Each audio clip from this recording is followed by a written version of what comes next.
fluctuaciones de los potenciales de elección de flujo central. Entonces, nosotros somos muy buenos conductores de electricidad, somos un volumen, somos muy buenos conductores de electricidad. Entonces se colocan electrodos alrededor del corazón, peinando toda la zona cardíaca, de modo que estos electrodos capten las fluctuaciones de los potenciales de acción que se generan en el corazón. Y esos potenciales de acción son registrados en aparatos que se llaman electrocardiograma, en una cinta de papel que se va desplazando a una velocidad constante. Entonces, el electrocardiograma también permite que uno, para leer un electrocardiograma es importante tener en cuenta, digamos, el orden en que se da el ciclo cardíaco.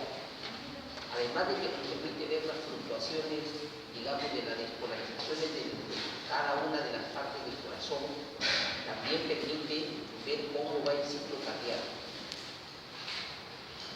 Entonces, ustedes aquí tienen una correlación entre los potenciales de acción en el electrocardiograma, ¿no? La fase 0, fase 1, fase 2, fase 3, fase 4. Aquí tenemos la despolarización. Este es la despolarización ventricular. Ustedes pueden ver acá el QRS, que es la despolarización, el segmento ST, que es desde la polarización, hasta la onda de repolarización, que es la fase 3, la onda T. La onda T viene a ser la repolarización ventricular. El electrocardiograma más o menos se correlaciona de esta manera con los potenciales de acción. Aquí tenemos que tener siempre en cuenta el orden, digamos, tener en cuenta cómo es el sistema de conducción del corazón, cómo se polariza el corazón. Y esa despolarización se representa mediante un vector. Toda la despolarización se inicia en el nodo sinoauricular, luego se irradia todas las aurículas y toda esa despolarización auricular confluye en el nodo auriculoventricular. De ahí que por eso se grafica como un vector. Ese vector avanza con el centro y luego se despolariza toda la pared ventricular. Recuerden entonces que la despolarización primero es auricular y se representa mediante este vector. ¿Cómo se propaga, digamos, cómo es la propagación eléctrica del corazón? Aquí tenemos los nodos, el nodo sinoauricular, el nodo auricular, esta zona amarilla, este gráfico lo hemos tomado de Gano, cómo la despolarización va por el septum interventricular y luego se irradia a las paredes ventriculares, hasta que termine en la parte superior de las paredes. Entonces la excitación auricular se inicia con la despolarización del nodo sinoauricular. Esta despolarización luego se propaga a todas las aurículas, es una despolarización completa auricular que se manifiesta con la onda P. Esta es la onda P que representa la despolarización auricular. Luego empieza la despolarización ventricular y la despolarización ventricular se inicia con, digamos, la onda Q y luego asciende por la onda R, asciende por la onda R, que representa ya la despolarización casi total del ventrículo, ¿no? De la onda R y la onda S, y luego viene la onda T, que viene a ser la repolarización ventricular, ¿no? Se repolariza el ventricular. En el momento que se está despolarizando los ventrículos, se está repolarizando las aurículas, y por eso es que la repolarización auricular no se manifiesta, no se ve, porque se impone la despolarización ventricular en el registro electrocardiográfico. Entonces, teniendo en cuenta eso y que representamos la despolarización mediante un vector, entonces la despolarización sigue con este vector, empieza en el nodo sinoauricular, va al nodo auriculoventricular, ahí ya a esto le llamamos activación auricular, luego pasa por el haz de His, por el septum interventricular, y luego va de derecha a izquierda hacia el vector despolarizante. Este desciende y luego se distribuye por las paredes del miocardio y va desde las zonas endocárdicas, desde la zona subendocárdica hacia las zonas epicárdicas. desde el interior se irradia hacia afuera la polarización. Entonces tenemos activación septal de izquierda a derecha, luego activación de la región anteroseptal del miocardio ventricular, activación de la porción principal del miocardio ventricular, aquí se despolarizan y el miocardio, las paredes miocárdicas ventriculares, y esta va desde las superficies endocárdicas, y al final la activación tardía de las porciones posterobasal del ventrículo izquierdo y del cono pulmonar. Esto es lo último que se despolariza. Entonces, cuando uno va a leer el electrocardiograma, tiene que tener en cuenta esa irradiación, ese recorrido, ¿no? Cómo va, pasa, entonces cómo va el vector de derecha a izquierda, luego se desciende por el septum, asciende por las paredes ventriculares, y mediante ese orden y siguiendo el ciclo cardíaco, uno más o menos puede interpretar bien un electrocardiograma. Entonces, estos grafoelementos nos dicen cómo, estas gráficas nos dicen cómo se manifiestan en orden la despolarización. Hay que tener en cuenta que cuando un electrodo está justo mirando la despolarización, si uno tiene en cuenta el vector, por eso cuando uno coloca se colocan los electrodos, uno tiene que tener en su cabeza el orden, cómo va la despolarización y la posición del corazón. Teniendo en cuenta eso, cuando el electrodo mira directamente la despolarización, el vector de despolarización está mirando a ese electrodo, hace una deflexión positiva hacia arriba. Y cuando ese electrodo está mirando al vector que se aleja, el vector se aleja de ese electrodo, hace una deflexión negativa y decir hacia abajo. Eso es lo que tenemos que tener en cuenta. Entonces aquí miren, siguiendo este vector, entonces la generación del impulso del nodo sinoauricular, viene la activación auricular, que es la onda P, luego la conducción por el nodo AB, que viene a ser el segmento PR. Este segmento, desde la P hasta la onda R, nos avisa todo el paso por el nodo aurículo ventricular, que hay un retraso de más o menos 1/10 de segundo. Luego viene la activación ventricular, que viene a ser el QRS, y luego viene la repolarización ventricular, que viene a ser la onda T. Una vez que se produce el QRS, este segmento se llama ST, que viene a ser ya todo el proceso de repolarización ventricular. Y la onda T es lo que cómo se manifiesta la repolarización ventricular. Entonces eso hay que tener en cuenta cómo se va despolarizando las paredes del corazón y las ondas que se van manifestando. Aquí tenemos cuando este registro, onda P, QRS, onda T, está, digamos, graficado en esta tira, es una tira milimetrada, no en cuadradito, en milimetrada.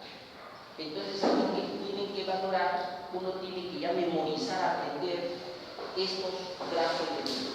La onda P, despolarización auricular, el segmento PR, este segmento PR, que viene a ser la conducción auriculoventricular o retraso AB, el QRS, que viene a ser la despolarización ventricular, luego viene la repolarización ventricular, que es la onda T.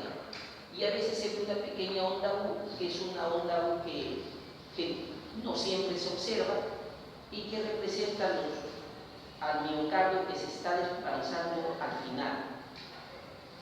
Unos manifiestan que se debe a las papilas que están a la luz intraventricular y que sostienen las válvulas mitrales, que son las últimas a despolarizarse.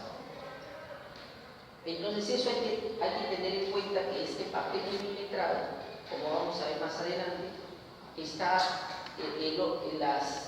las ordenadas representan los milivoltios y la abscisa representa el tiempo. Entonces aquí, cuando nosotros vemos un electrocardiograma, para nosotros la zona, todo lo horizontal es el tiempo en que se da este electrocardiograma. Y las deflexiones verticales son los milivoltios, el tamaño del voltaje del potencial de acción, la magnitud del potencial de acción.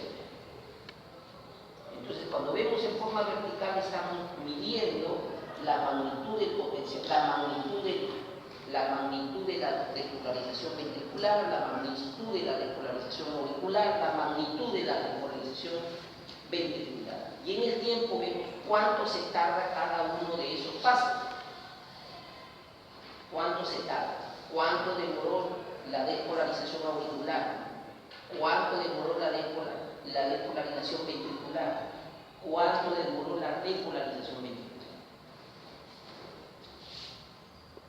Entonces, los intervalos del electrocardiograma, tenemos los intervalos, son los espacios que hay, por ejemplo, el intervalo PR, que es este, ¿no?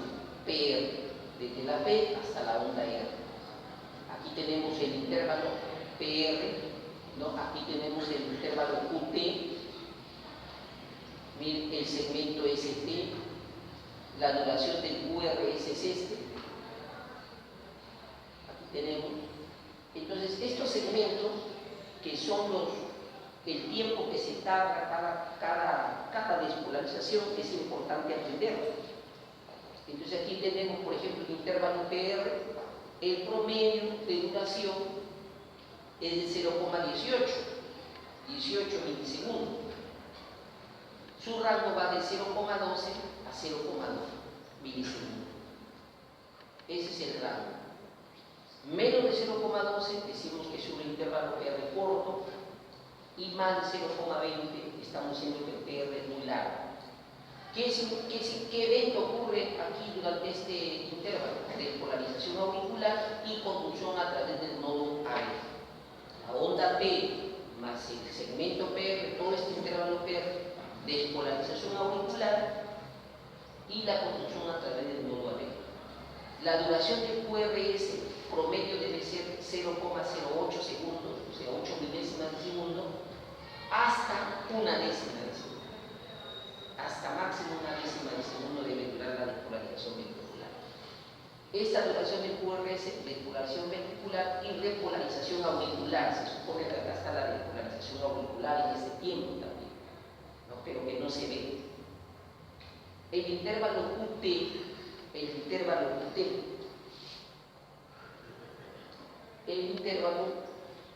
tenemos acá, este es el intervalo QT, desde la onda Q hasta el término de la onda T, el intervalo QT. ¿Qué es el intervalo QT? Debe de promedio 0,4 segundos o 40 milisegundos hasta 0,43 milisegundos. Despolarización ventricular más repolarización ventricular, ¿no es cierto? Porque en el intervalo QT está sumado el QRS más el segmento QT. Entonces, tenemos repolarización ventricular, viene a ser el intervalo ST, desde la onda S, que es esta, desde la onda S hasta la onda T. ¿Qué es eso? Repolarización ventricular. Y su promedio de duración es de 32 milisegundos. Ahora, para hacer esas mediciones de todo el ciclo cardíaco y de las despolarizaciones, utilizamos los electrodos. Se utilizan electrodos. Estos electrodos, conocidas como derivaciones electrocardiográficas, son derivaciones electrocardiográficas. Son 12 derivaciones o 12 electrodos. 6 de miembros o frontales, conocidas de miembros porque se colocan en las extremidades, brazos y miembros superiores y miembros inferiores, o también llamadas frontales porque lo miran al corazón de una manera así transversal, frontal. Y tenemos las precordiales que se colocan así alrededor del corazón, que también son 6, y que lo miran al corazón de manera horizontal, frontal y horizontal. El corazón y el electrocardiograma lo miran en dos planos, en el plano frontal y en el plano horizontal, los electrodos. Los de los miembros frontales son de dos tipos.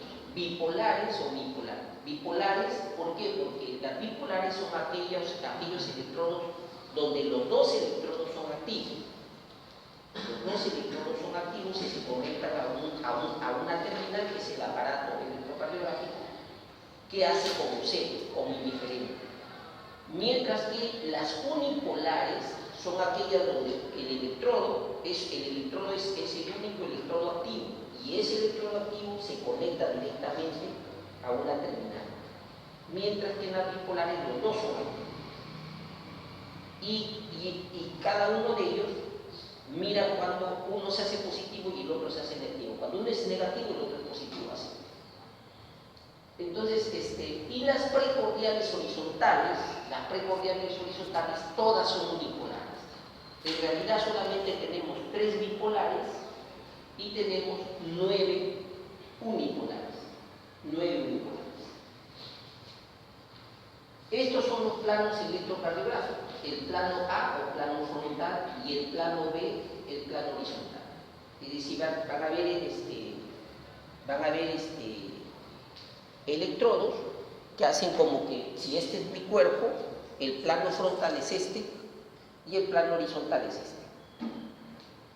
Las que se colocan en el plano horizontal son las derivaciones unipolares desde la B1 hasta la B6. Y el plano frontal son las bipolares y la de las extremidades, que como vamos a ver forman un triángulo. Las bipolares también llamadas derivaciones estándar. Entonces aquí tenemos las derivaciones del plano frontal.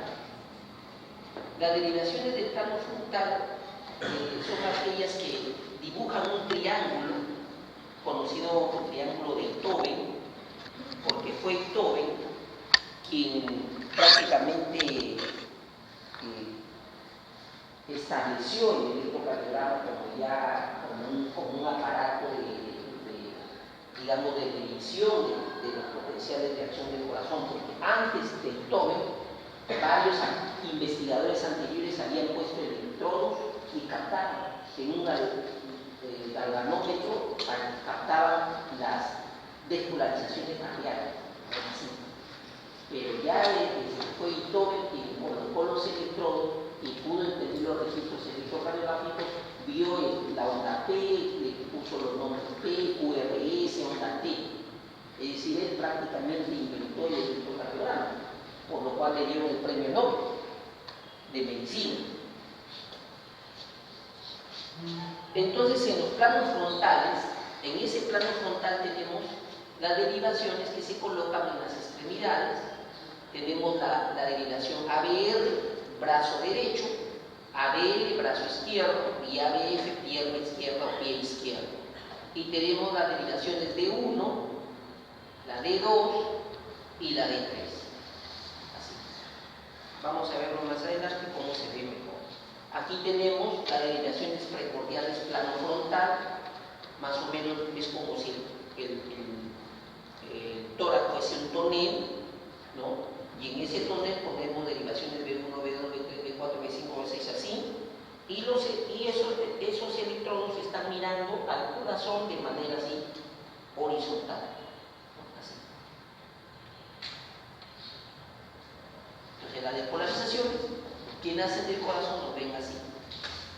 Aquí tenemos desde la B1 B6, así en la cara anterior del tórax, y tenemos, se forma el plano horizontal. Las derivaciones precordiales, ¿cómo están situadas? ¿No? Tenemos esta que es la B1, que va en el cuarto espacio intercostal, al lado derecho del esternón. Luego viene la B3, que está en el quinto espacio intercostal, en el lado izquierdo del esternón. La B2, que está en medio de los dos. La B4, que va en la línea media clavicular, en quinto espacio intercostal. El B5 en el mismo espacio intercostal, quinto espacio intercostal en la línea axilar anterior, y la línea axilar media va en B6, quinto espacio intercostal. Entonces ahí se colocan los electrodos, ya lo vamos a ver en la práctica, ¿no? Entonces cuando vemos los registros electrocardiográficos, Entonces tenemos que tener en cuenta las ondas, onda P, ORS, onda T. Otra cosa que tengo que tener en cuenta es la posición, cómo están situados esos electrodos, esas derivaciones y los planos que forman. Y tengo que tener en cuenta, en tercer lugar, la dirección que lleva el vector que representa la despolarización. Entonces tenemos aquí, por ejemplo, ABR. B viene a ser el electrodo, se le llama B de derivación, pero que esta letra A significa aumentar. O sea, esa derivación está aumentada porque se ve muy pequeña. Entonces se le aumenta, se le ha corregido para que se vea más grande. Entonces fíjense las posiciones desde B1 hasta B6, y si uno tiene un electrodo acá, en el brazo derecho, y si tengo en cuenta que la despolarización viene, el vector viene así, está así, empieza de nodo, el vector viene así. Hay que recordar también que el corazón tiene una posición. ¿Qué posición tiene el corazón en el tórax? Recuerden que el tórax es una cúpula, la cúpula diafragmática, que tiene más o menos una inclinación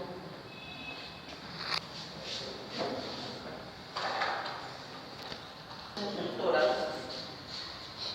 miramos el tórax,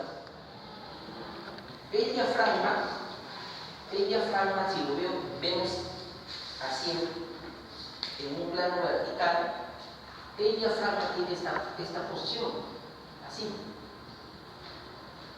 Entonces el corazón tiene que estar descansando de esta manera.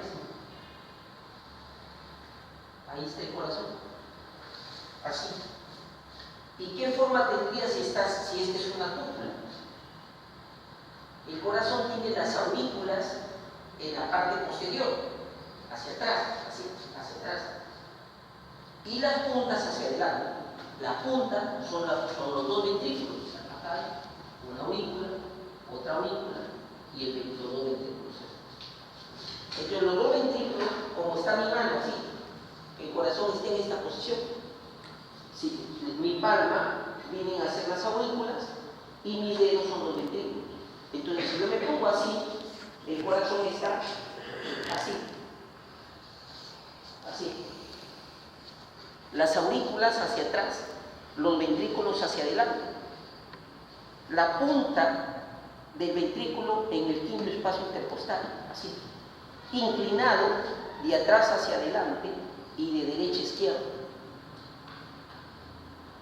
Descansando sobre, los ventrículos están descansando sobre el diafragma, pero como es una cúpula, está ligeramente echado. De modo que el ventrículo derecho es ligeramente anterior y lateral, y el ventrículo izquierdo es ligeramente inferior y también lateral. Así está el corazón, en esta posición.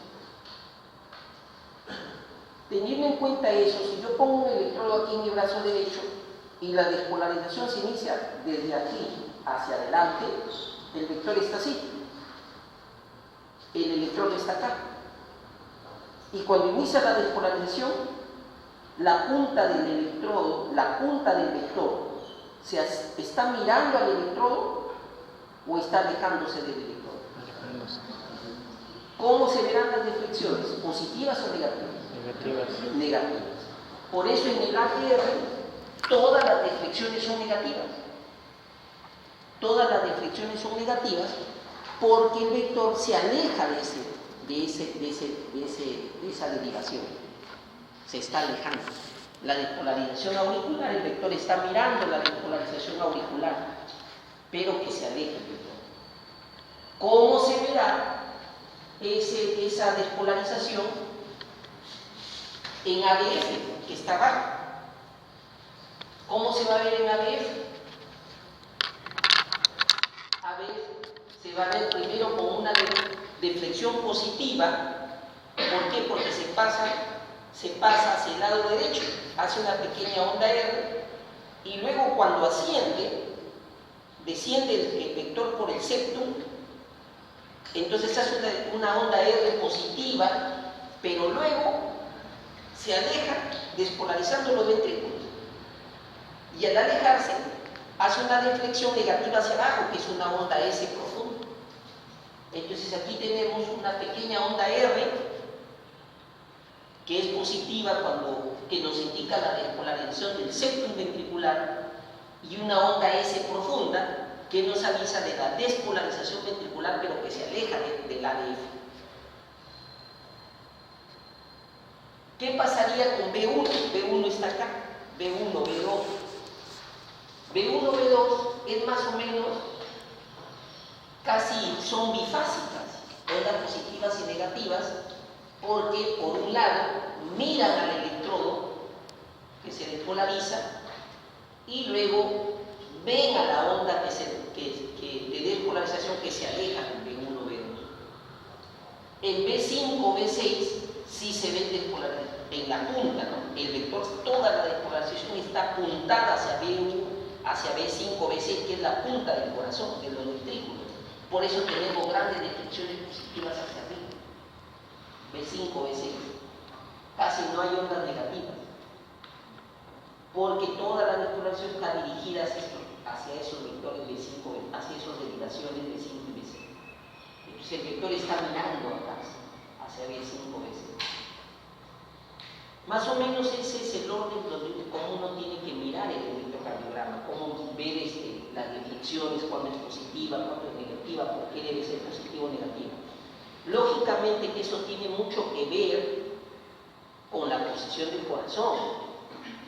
Por ejemplo, si hay una hipertrofia ventricular derecha, es decir, se hincha el lado derecho, el ventrículo derecho se mostrará más y el ventrículo izquierdo se esconderá, las aurículas girarán y el corazón va a tener una rotación diferente.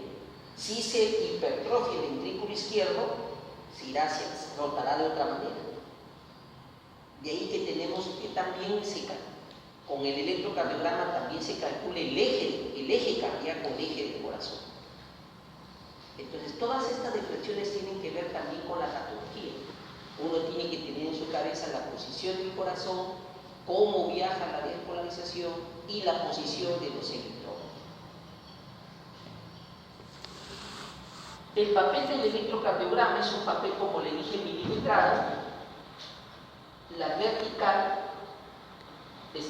representa los milivoltios y el horizontal representa el tiempo.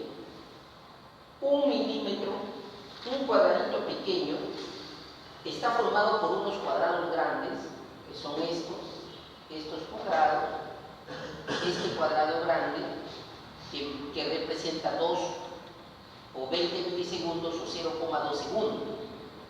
Representa 0,2 segundos, pero este cuadrado a su vez tiene cuadraditos más pequeñitos, y que tiene 1, 2, 3, 4, 5 cuadrados. Si esto mide, estos 5 cuadrados representan 0,2 segundos, es decir, 5 milímetros, 1 milímetro, 2 milímetros, 3, 4, 5 milímetros. 5 milímetros es igual a 0,2 segundos. ¿No es cierto? Cada cuadradito será 0,04 segundos. Cada cuadradito 0,4 segundos. 1 milímetro es 4 milésimas de segundo. Un milímetro, 4 milésimas de segundo. 1 milímetro. Y acá, un cuadrado grande representa 5, 1, 2, 3, 4, 5. 5 acá, 5 horizontales, 5 verticales. Representan cada cuadradito 0,5 milivoltios. 0,5 milivoltios. Entonces, los 5 cuadraditos son 0,5 milivoltios.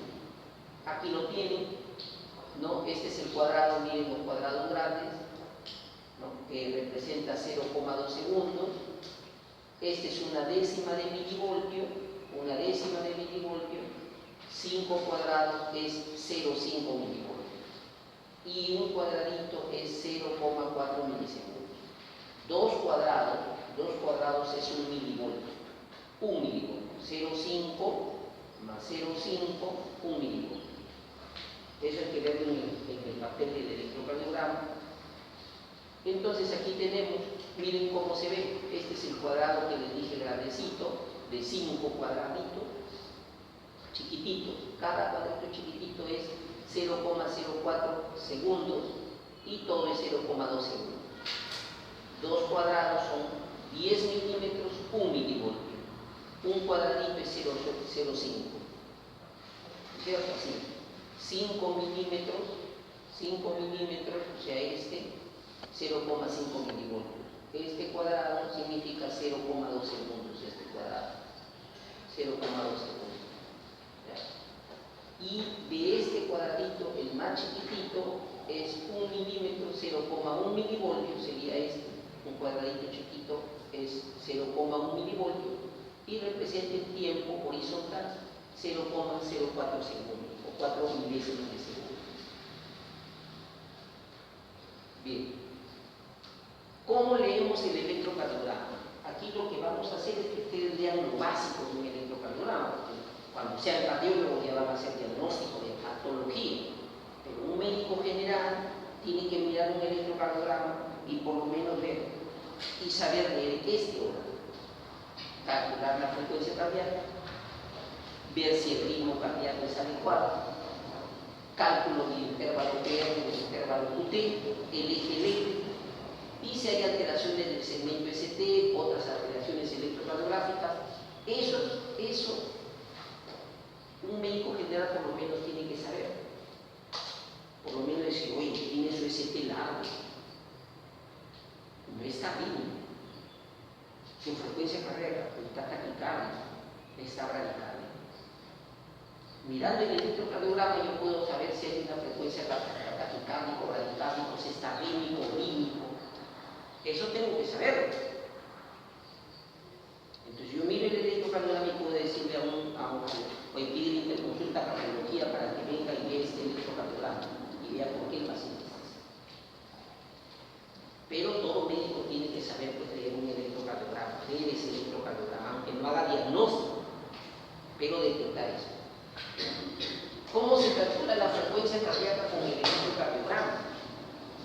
Entonces, con el electrocardiograma, aquí en el papel, digamos,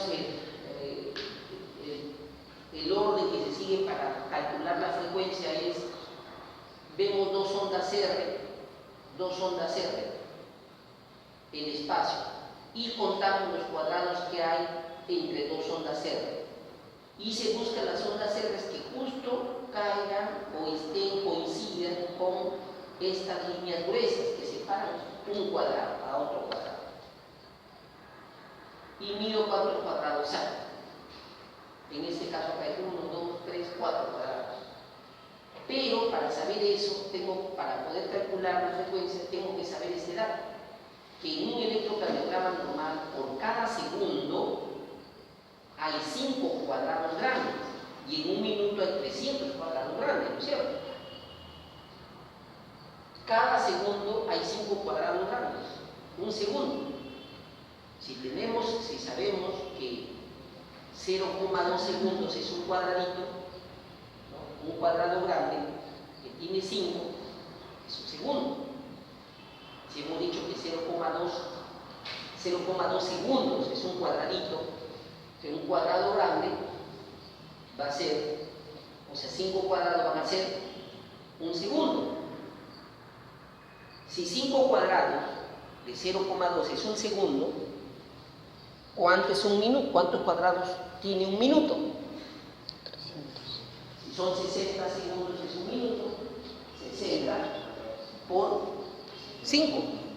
¿Serían cuánto? 300 cuadrados. Si yo sé que el minuto tiene 300 cuadrados, cuento 4 cuadrados acá, 1, 2, 3, 4, 300 entre 4. Y 300 entre 4 da 75. Entonces yo digo, está 75 latidos por minuto.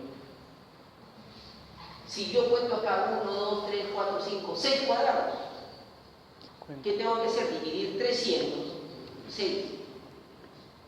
Y me da 300 entre 6, ¿cuánto es? 50. ¿Ah? 50 latidos por minuto. Así es, ¿cierto? Y si me salen dos cuadrados, una onda R acá y otra onda R aquí, 300 entre 2. ¿Qué significa? Taquicardia. 150 latidos por minuto. Ya taquicardia. Eso es lo que hay que hacer. Ahora, puede resultar que yo no encuentro justo dos R's. Las dos R's justo en esta línea y se pasan. Miren, por ejemplo, acá tengo una R que está en esta línea, pero la otra R no está en la línea, sino se ha pasado unos cuadraditos. Entonces cuento 1, 2, 3, 4 cuadrados y cuento cuántos cuadraditos chiquitos hay. 0,2 más 0,2 más 0,2 sería 0,6. Entonces divido 300 entre 4,6. 300 entre 4,6 y eso es mi frecuencia cardíaca. Esa es la forma más práctica de medir la frecuencia cardíaca mirando el electrocardiograma. También puedo hacerlo así. Habitualmente, sabiendo que habitualmente los electrocardiogramas registran 10 segundos, por lo que solo hay que contar todos los QRS y multiplicarlos por 6. Es decir, un electrocardiograma, la mayoría de electrocardiógrafos, algo que no pasa con el que tenemos aquí en la facultad, porque es viejo, es antiguo, hace como 40 años ese electrocardiograma de la facultad, con ese estudio, entonces, y ya existían. ¿Cuántos años existían? No sé. O sea, ¿cuánto desde que lo compraron? No creo que haya sido un electrocardiógrafo moderno, parece. Pero ahora los modernos corren 10 segundos. 10 segundos, pone una derivación 1, 10 segundos. Segunda derivación, 10 segundos. Cada derivación es 10 segundos, ya está calibrado así. Entonces, si cada 10 segundos corre, voy a mirar en 10 segundos cuántas ondas R hay. Si en 10 segundos cuento 1, 2, 3, 4 ondas R en 10 segundos, esas 4 las multiplico por 6, porque 10 por 6 son los 60 segundos. Entonces me da la frecuencia cardíaca. Multiplicar el número de ondas R en esos 10 segundos. Ahora, si el electrocardiograma no midiera los 10 segundos, no sabemos cuánto digamos, corre. Entonces uno cuenta los 30 cuadrados grandes, ¿no? 30 cuadrados grandes, sabemos que son 6 segundos, ¿no es cierto? 30 cuadrados grandes son 6 segundos. 300 cuadrados son 60 segundos, ¿no es cierto? 30 son 10 segundos, son 6 segundos.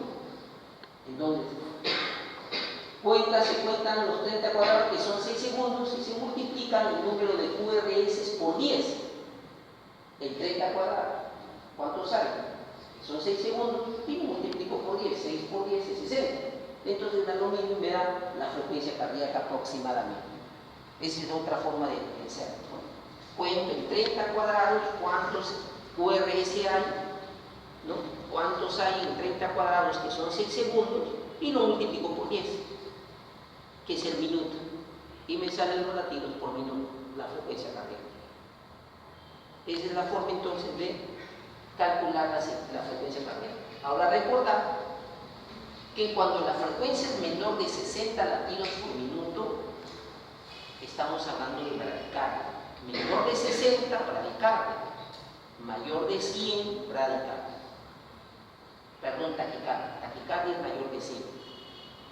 Todavía no podemos hablar de taquicardia cuando está a 90, 98, 96.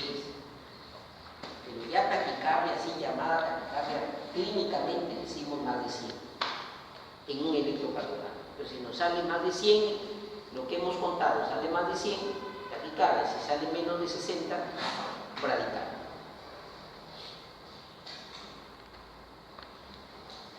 Bien, el ritmo cardíaco. ¿Cómo mido el ritmo cardíaco? ¿Cómo me doy cuenta? ¿Cómo saber si algo está bien? La ritmicidad simplemente basta con observar. Yo sé que un electrocardiograma está bien, solo mirando. No tengo que hacer ninguna operación, nada. Solo lo miro. ¿Y qué debo mirar? Debo mirar que estos segmentos RR, es decir, el segmento que va de una onda R a otra onda R, sea el mismo, Miro 4 cuadraditos ahí, miro nada más y veo, acá hay un cuadrado y medio, un cuadrado y medio, un cuadrado y medio, un cuadrado y medio, está rítmico. Simplemente lo miro, no tengo que hacer ningún cálculo. Puedo medir el número de cuadraditos y tiene que haber el mismo intervalo entre una R y otra R y otra R y otra R. Entonces digo que está bien. Basta mirarlos las ondas R. Si veo una onda, cuento acá, un cuadrado y medio, acá 2 cuadrados, acá un cuadrado y medio, acá 2 cuadrados y medio, acá 3 cuadrados, acá otra vez 1 y medio. Entonces, ese electrocardiograma está arriba, el corazón está arriba. No hay otra forma, no existen fórmulas, nada, solamente observar. Recordar los valores, ¿no? El intervalo PR se mide desde el comienzo de la onda P hasta el comienzo de la onda Q, del QRS, ¿no? La onda del QRS. Y esto es recordar que incluye la despolarización auricular y el retraso fisiológico del paso por el nódulo auriculoventricular. Ya lo hemos explicado. Intervalo PR normal. La medida normal del intervalo PR es mayor de 0,12 y menor de 0,2 segundos. ¿Ya? O lo que es lo mismo, desde 120 hasta 200 milisegundos. No puede ser más de 200 ni menos de 120 milisegundos. Es intervalo. Intervalo PR corto, cuando el intervalo PR es menor de 0,12. Significa conducción auriculoventricular acelerada. Cuando ese PR se acorta, significa que la conducción por el nodo AB está acelerada. ¿No? El ejemplo más claro es el síndrome de Wolff-Parkinson-White, que es una patología que representa una taquicardia auricular paroxística. Cuando ese nodo AB conduce muy rápido. Un intervalo PR largo, cuando el intervalo PR es mayor de 0,2 segundos. Estoy viendo tiene más de 0,2 segundos. ¿Cómo sé ese 0,2 segundos? Mira los cuadraditos. Sé que cada cuadrito es 0,2 segundos y tiene 2 cuadraditos el PR. Es un PR largo, tiene 0,4 segundos. Entonces, cuando el intervalo PR es mayor de 0,2 segundos, aquí mayor de 0,2 segundos, significa convulsión auriculoventricular enlenecida. Es frecuente en los trastornos del nodo auriculoventricular. Puede haber hasta un bloqueo del nodo auriculoventricular. El nodo no está conduciendo con una frecuencia adecuada. Por eso se prolonga el PR. Y eso es lo que tenemos entonces que ir analizando cuando vemos lo que significan los intervalos. Aprenderse bien los tiempos, qué significa cada onda, ¿no? Y cada intervalo. El eje eléctrico. Tenemos las derivaciones. Hemos dicho que las derivaciones bipolares se llaman estándar porque estas eran las que han existido siempre, por años. Existieron desde que Einthoven hizo esto, hizo esto. Ese era el electrocardiograma. El electrocardiograma al inicio, cuando lo creó Einthoven, se veía solamente de 1, de 2, de 3 y nada más. Se veían solo 3 derivaciones, no se veían más. Y con eso años ha estado el electrocardiograma funcionando solo con derivaciones de 1, de 2, de 3, hasta que se crearon las subbipolares. Entonces las derivaciones de 1, de 2, de 3 son las bipolares, donde nos dicen aquí con una regla para aprenderse bien estas de 1, de 2, de 3, es que todo lo izquierdo es positivo. Todo lo izquierdo es positivo. La D1 izquierdo positivo, brazo derecho negativo. Brazo izquierdo positivo, brazo derecho negativo. El D2 es el brazo izquierdo, brazo derecho con pierna izquierda positiva, brazo derecho negativo. Y el D3 es brazo izquierdo, pierna izquierda positiva, brazo izquierdo negativo.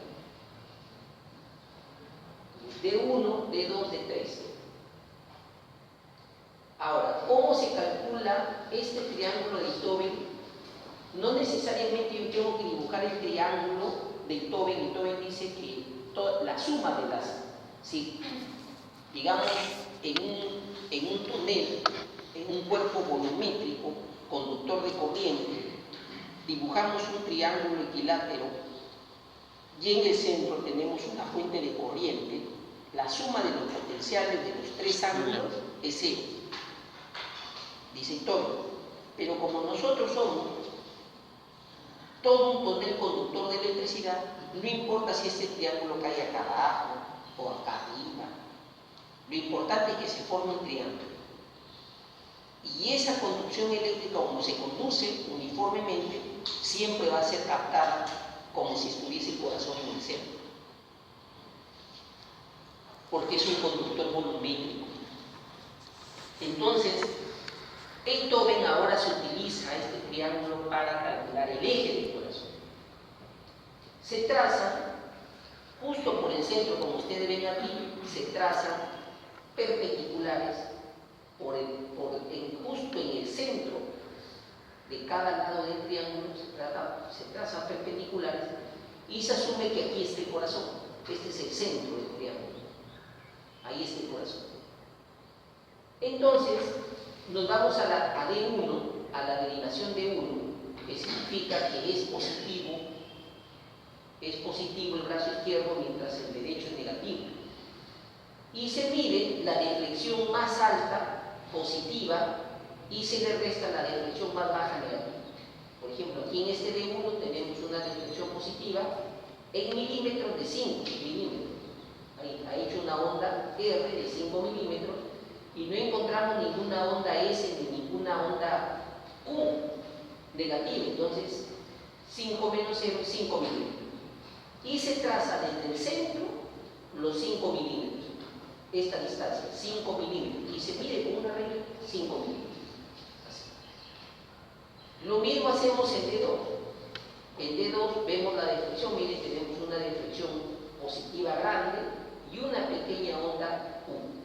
Entonces, más 16, medimos los milímetros que ocupa esta onda y los milímetros que ocupa la deflexión hacia abajo, más 16 menos 1 me da 15. Entonces, desde el centro, aquí desde el centro del lado de D2, trazo un vector cuya cola está en el centro y la punta se va hacia acá. Lo mismo hago en D3. La deflexión positiva hacia arriba mide más 11, menos esta negativa que mide menos 1 y me da 10. Entonces, igual desde el centro pongo la cola del vector y la punta del vector mido los 10. Y luego la punta de cada uno de los vectores trazo líneas perpendiculares y se juntan. Entonces trazo un vector que va desde aquí hasta la punta. Y ese vector, aquí trazo, en medio de esto, trazo ejes perpendiculares así, como este. Es como si esto lo corriera acá y este vector entraría más o menos aquí, más o menos por este lado. El eje normal del corazón es desde menos 30, aquí va negativo desde menos 30 hasta más 110, más o menos hasta acá. Si el corazón mantiene este eje, así ese eje, decimos que es normal. Si su eje se va hacia el otro lado, de menos 30, no se va a más 40, menos 40, menos 50, menos 60, hablamos de una hipertrofia ventricular derecha. Y si se va hacia el otro lado, hablamos de una hipertrofia ventricular izquierda. Si va a la derecha, hipertrofia derecha, y si va a la izquierda, hipertrofia izquierda. Esa es una de las formas entonces de diagnosticar las hipertrofias. Pero Hay otras formas también mejores, ¿no? Como hacer un ecocardiograma, otro procedimiento. Pero el electrocardiograma, mediante este cálculo del eje, también puede diagnosticar entonces las hipertrofias y también nos dice si la posición del corazón es correcta. Esa es otra cosa que nos dice el eje eléctrico cardíaco, ¿no? Las alteraciones del segmento ST, generalmente serán segmento ST, estamos hablando de la repolarización ventricular. Las alteraciones del segmento ST estamos hablando de la repolarización ventricular, ¿no es cierto? Entonces, las cardiopatías isquémicas, la cardiopatía isquémica es la causa más frecuente de elevaciones o descensos del segmento ST. Es la causa más frecuente, las isquémicas. Nos dan estas detecciones. La elevación aguda del segmento ST en el electrocardiograma es uno de los signos más tempranos de infarto agudo de miocardio. Ya es el signo más temprano de que puede haber un infarto, ya hay isquemia y el paciente tiene angina,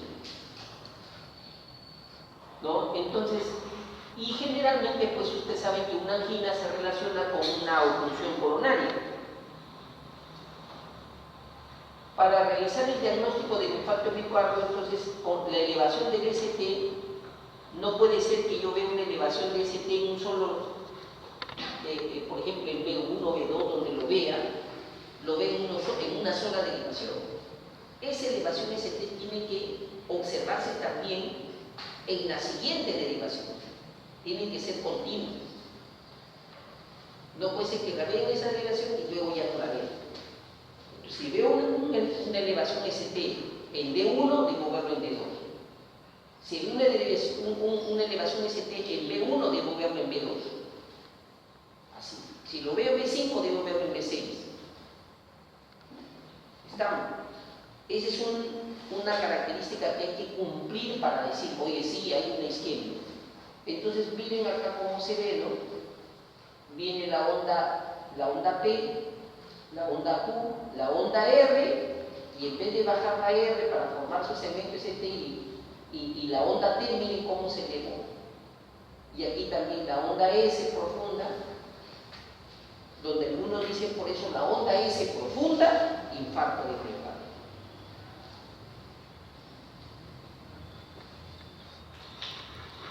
Ahora, a una persona se le puede monitorizar. El electrocardiograma también se registra en las unidades hospitalarias, unidades de cuidados coronarios, unidades de cuidados intensivos, con monitores multiparámetros con alarmas preparadas para sonar al inicio de las arritmias. Es decir, a una persona que está en una unidad coronaria, en la UCI, se le coloca sus electrodos con un monitor que le está viendo el electrocardiograma en una sala de operación. Los monitores, se le colocan los electrodos y el monitor por defecto te bota la desviación de 1, de 2, de 3. Generalmente se mira de 2, sale de 2, que si el cardiólogo quiere, el anestesiólogo quisiera, lo programa para que se vea, también salga de 2, de 3, de 1, porque le ponen todos los electrodos, todos, desde B1 hasta B6 y B, todos los electrodos.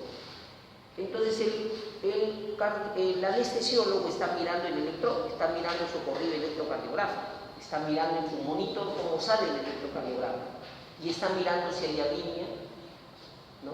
Está mirando si hay arritmia, si hay taquicardia, que no haya una onda, una ST alta o baja, todo eso tiene que estar mirando, ¿no es cierto? Tiene que ver si hay ritmo del corazón y está mirando con su monitor, está vigilando el trabajo cardíaco durante el acto anestésico, como también lo hace un paciente que esté en la UCI, están mirando el corrido electrocardiográfico. Eso es lo que hacen los monitores multiparámetros. Además miden la presión arterial, miden la saturación de oxígeno, ¿no? Miden la frecuencia cardíaca, frecuencia respiratoria, por eso se llama multiparámetro. Y también se utilizan grabadoras portátiles, conocidas como monitores Holter, en pacientes ambulatorios. Es decir, un paciente dice, yo a veces tengo no sé, me agito. Así se agita, ¿verdad? Sí, estoy caminando y siento que mi corazón se me sale, pero ¿qué me pasa? Así, a ver, acuéstese. Electrocardiograma normal. De repente me pasa en el día cuando hacen un esfuerzo. No, a veces subo las escaleras y no siento ninguna molestia. A veces, pero basta a veces que me apuro un poco caminando, siempre y siento. Otras veces también cuando subo las escaleras.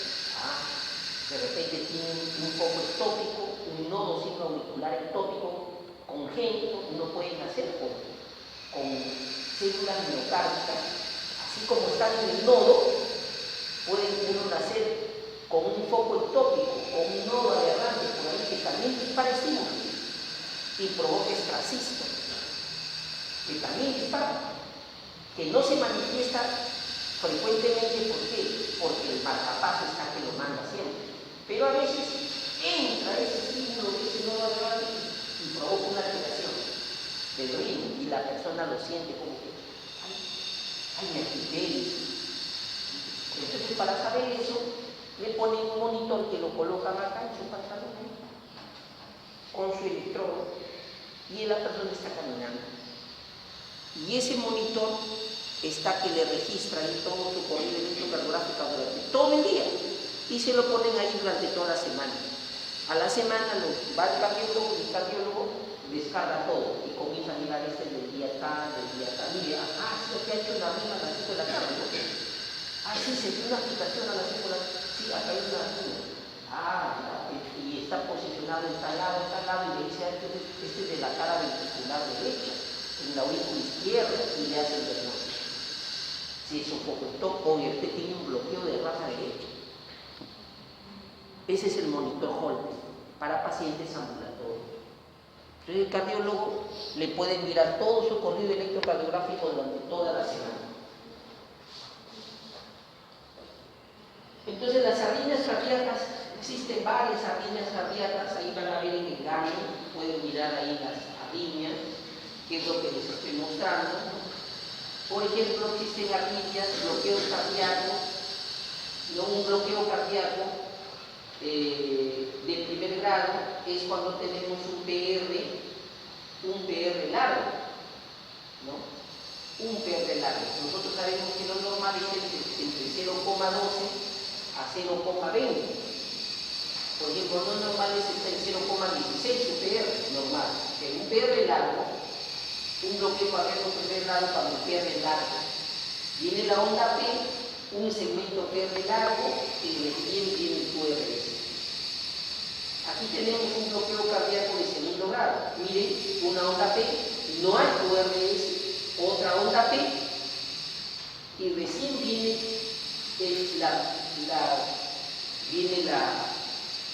la despolarización ventricular, el QRS. ¿De acuerdo? Luego viene otra vez una onda P, viene otra onda P, no hay QRS y viene un QRS. Cada dos despolarizaciones auriculares viene una despolarización ventricular. A eso le llamamos un bloqueo 2-1. Y aquí tenemos un bloqueo cardíaco de segundo grado, conocido como, digamos, el síndrome de Wengenbach, en el cual, miren, aquí viene una onda P y un QRS normal. Luego vienen dos ondas P y un QRS normal. Una onda P, otra onda P, y así se va sumando. Luego otra onda P, primero una onda P con su QRS, dos ondas P con su QRS, tres ondas P con su QRS, cuatro ondas P, y así hasta que otra vez regrese. Se van alargando. Y aquí tenemos un bloqueo cardíaco completo,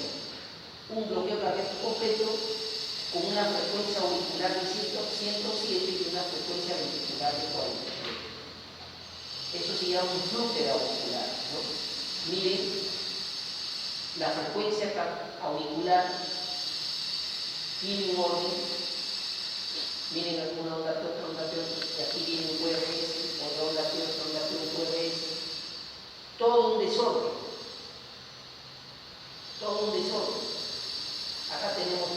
P vía QRS. Las aurículas están que laten a una frecuencia, uno mide, y las aurículas están a una frecuencia y los ventrículos están a otra. Entonces vemos que hay un bloqueo completo del nodo AB. El ventrículo está en una forma, ¿se acuerdan cuando hicimos la práctica donde estrangulamos al sapito, le estrangulamos, le separamos las aurículas de los ventrículos? El ventrículo latía un ritmo y la aurícula otro. Latía otro. Porque ese nudo impedía el paso de la despolarización auricular al ventrículo. Igualito se ve, si le hacemos un electrocardiograma a ese sapito haciéndole ese nudo, veríamos esto. Y tenemos bloqueos de rama de las de Higgs. En los bloqueos de la rama de las de Higgs se ven bloqueos cardíacos donde el QRS, la onda R, se ve como doble onda R en el haz de Higgs. Como si se iniciara una onda R y empieza otra onda R. Eso es en los bloqueos del haz de Higgs. O sea, sí, ¿quién se altera? La onda R en los bloqueos del haz de Higgs. Y también tenemos las arritmias auriculares, ¿no? Un extrasístole auricular es aquella donde uno ve una onda P, el QRS, una onda P, y acá hay, miren, otra onda P, se mete por ahí. Y aquí otra onda P, una doble onda P, y viene el QRS, una onda P, otra onda P y el QRS.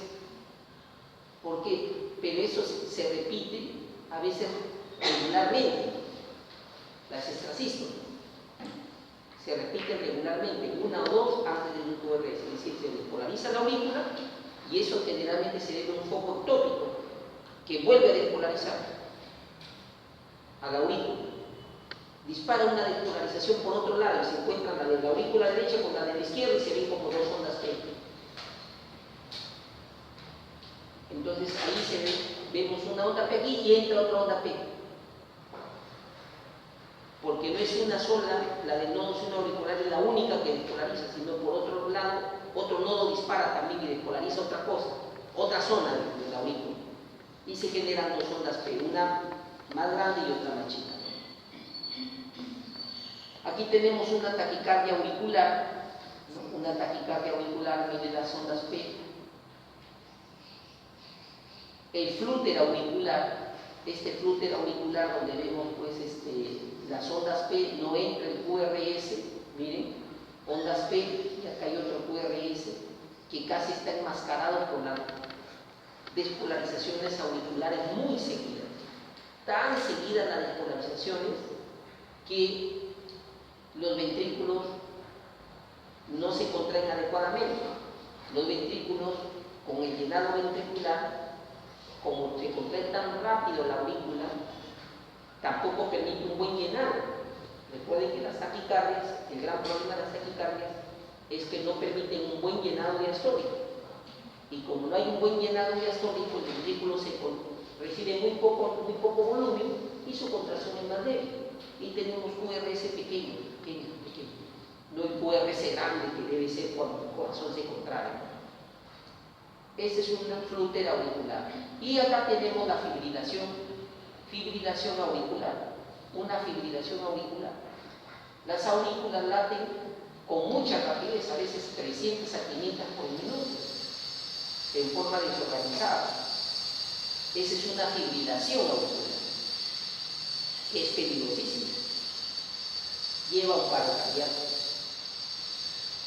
porque no permite el llenado ventricular. Hay fibrilaciones ventriculares, claro. También puede haber fibrilación ventricular, pero una fibrilación ventricular es muerte segura. Una fibrilación ventricular, imagínense, ¿no? Nunca el corazón el ventrículo nunca va a llenarse, menos va a ser una cista. Fibrilaciones ventriculares es un paro cardíaco. Una fibrilación ventricular que dure 10 segundos, hombre muerto.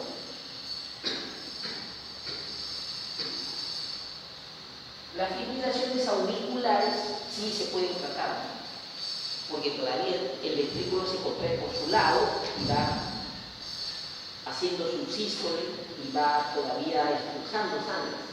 Mantiene el bombeo del ventrículo porque el ventrículo está bueno, la aurícula es la que está fibrilando, pero el ventrículo todavía está trabajando. Entonces, esto sí se puede tratar, ¿no? Y el electrocardiograma, ¿no? Acá tenemos en A, B, C, D, E. La A, de 1, de 2, de 3, ABR, ABL, ABF, derivaciones de B1, B2, B3, B4, B5, B6. A, tenemos un trazo normal en el electrocardiograma, ¿no? La derivación de 1, de 2, de 3, ABR, todo negativo, ABL, ABF, la onda S, en 1 y 2, bien baja, 3, 4, y de 5 a 6 son las ondas R grandes, todo casi positivo porque mira el vector, ¿no? Aquí tenemos en B un patrón muy temprano, horas después del infarto, elevación del segmento ST en las derivaciones 1, ABL, B3, B6, depresión recíproca, en 2, 3 y ABF. Miren, ¿no? Aquí dice, el segmento S3 en D1, miren la elevación del ST, D2, otra elevación acá en ABL, otra elevación en B3, B4, en B5, B6. Y si aquí se ve elevado, en D3 debe verse bajo. Miren cómo en ABR bajo, en ABF bajo. Aquí está elevado el segmento ST y acá está deprimido un infarto.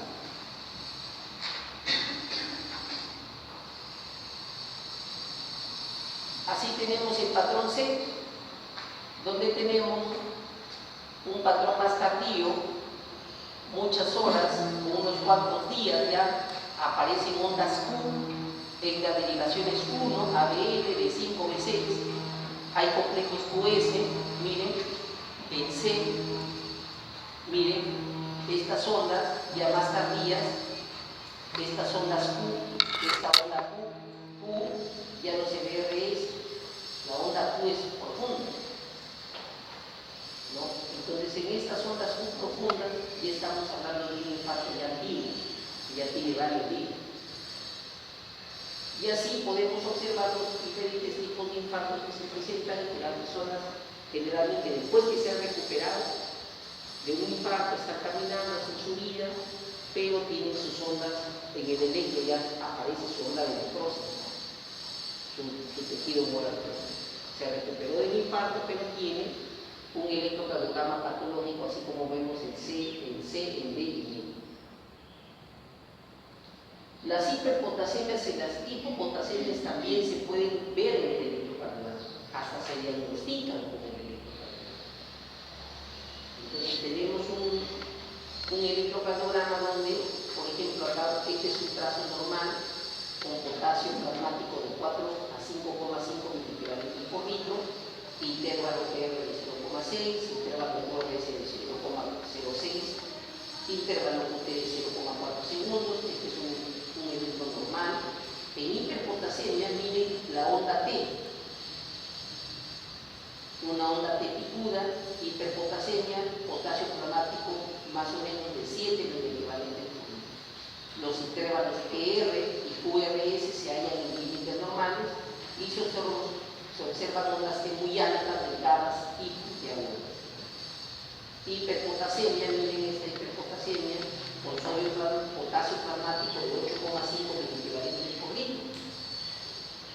No hay evidencia de actividad auricular, ya no hay onda P. El complejo QRS es ancho e imperfecto. El intervalo QRS se ensancha, es decir, ya no es delgadito, sino es más ancho, más de 0,2.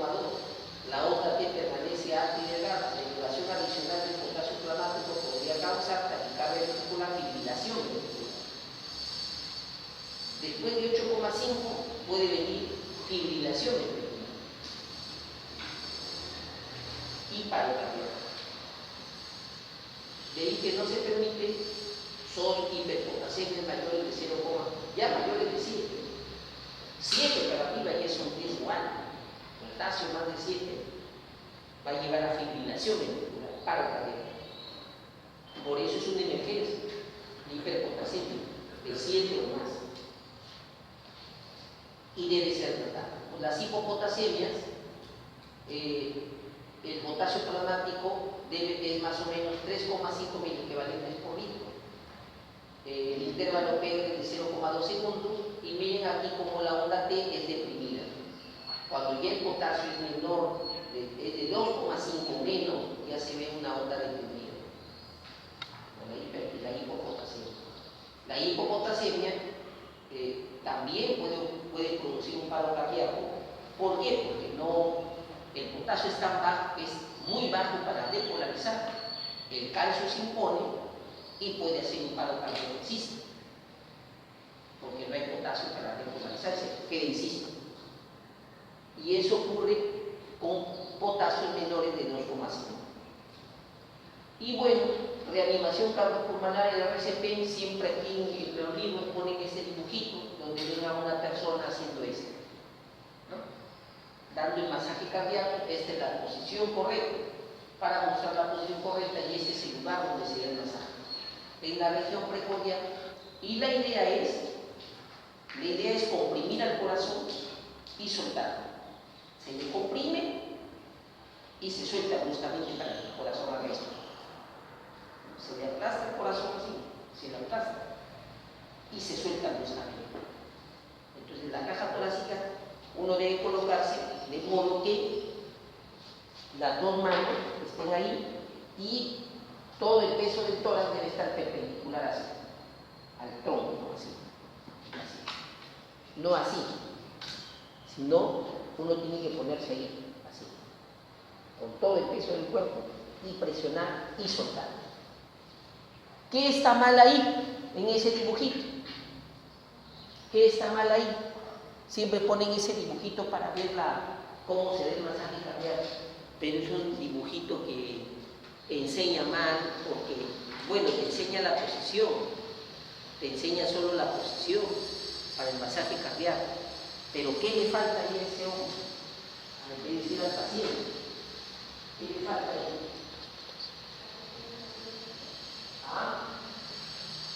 ¿Qué le falta?